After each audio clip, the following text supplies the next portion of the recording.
This one's for the Southern men, not the politicians, not the bootlickers in Washington pretending to know bourbon from Boone's Farm. No, I'm talking to the good old boys, the poor but proud, the ones who can bait a hook and throw a punch, the ones who cry at funerals and grin through pain and tip their hats even when the world spits in their face. The ones that sound like me and look like me and were raised like me, but somewhere out here on this long stretch of American decline, you've lost the damn map. What in the holy goddamn hell happened to you? Once upon a time, a Southern man was many things, some good, some bad, but almost always real. You could hear it in the callous vowels of his drawl and see it in the crack of his knuckles. He stood for something. He stood up even when the wind blew hard against him. He didn't need a flag the size of a billboard or a Facebook profile, soaked in eagles and assault rifles to prove he loved his home. He just lived it, quietly and fiercely, with a bite and a laugh. And now your heroes are Donald Trump Jr., a taxidermed mannequin in a vast pro-vest, and Eric Trump, a human gaff, J.D. Vance, who sells Appalachian grit like it's a can of soup, and Tom Cotton, a poster boy for robotic boot polishers. These are your Marlboro men? These aren't Southern men. They aren't even men in the sense my grandfather meant it. They're simpering little power fetishists in tailored camouflage, chugging masculinity supplements and playing Patriot on sound stages built by Wall Street. If these boys walked into the Queen of Clubs in Helena, Arkansas, they wouldn't make it past the jukebox. My granddaddy would have squinted at them, growled, and then beat the ever-living dog shit out of them just out of instinct.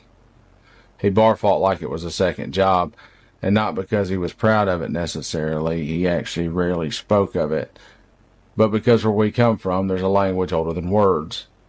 And sometimes in a world full of liars and leeches, a fist is just shorthand for don't tread on me. He didn't fight for ego. He fought to defend the sacred ground between the front porch and the bar stool.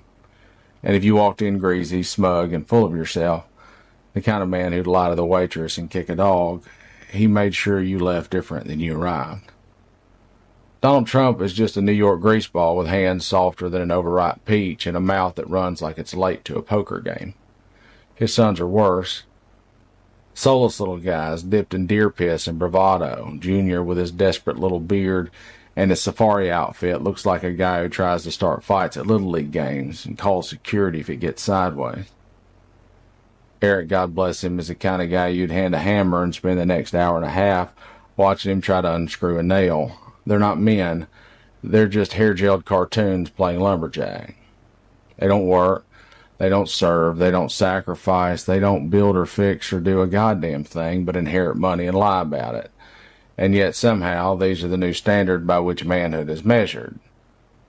My God, how far we've fallen. They exhibit nothing, not one thing that we were raised to believe makes a man. Not courage, not humility, not grit, not loyalty, not strength of heart, or spine, or word. They sweat when it's humid, they pout when it's hard, and they run when it's dangerous. They wouldn't last 5 minutes under a tractor. They wouldn't know how to change their own oil. But don't get me wrong, I'm not saying violence is a virtue or that bar fights make a man. I don't think manhood is some holy grail to be earned through broken noses. That's cheap thinking. That's the kind of thinking they sell now. Packaged rage, televised chest beating, a bunch of cosplay cowboys co-signing each other's insecurities on cable news. Manliness isn't in your fist or your flag decals, it's in the quiet things, the hard things, the true things. And these boys you worship now wouldn't last 5 minutes in the world you walk through daily.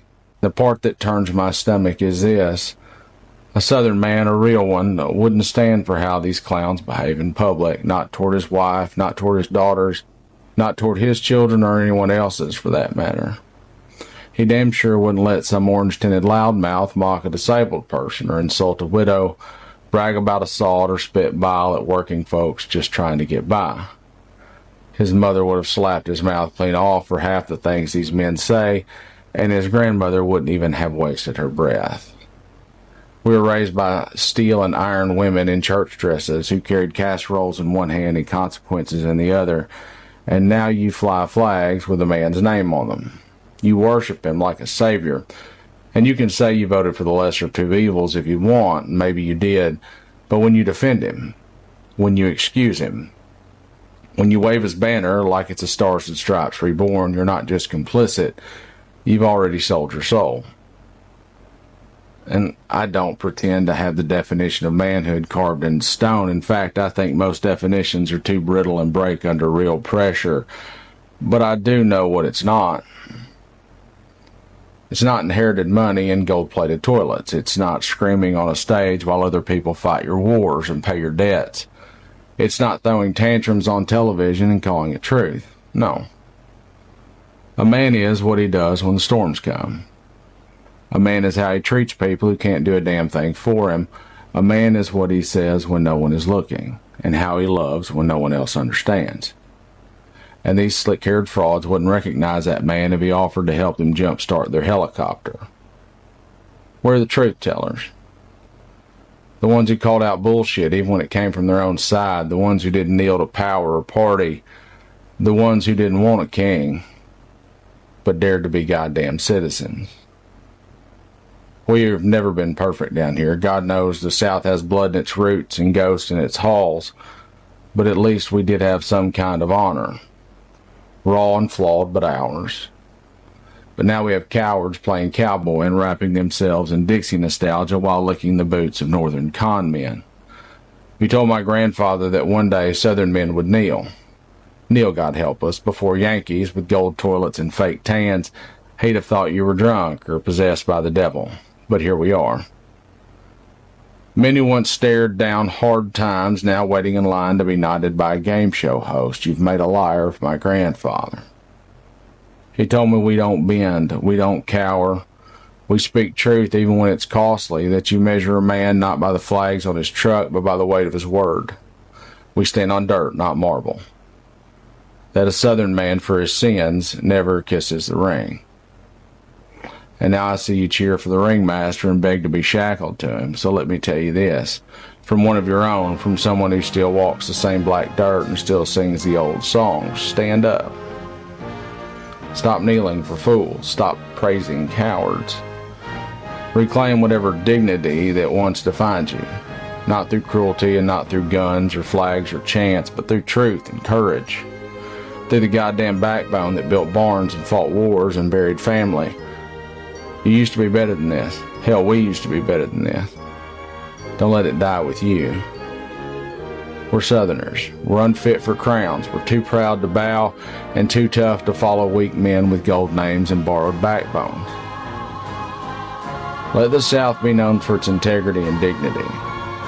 Let it remember what we claim to be and not what the world thinks we are. We've proven them right so goddamn often, I'm not sure we know how to prove them wrong. But for the love of God and biscuits, let's try. Defiance till death.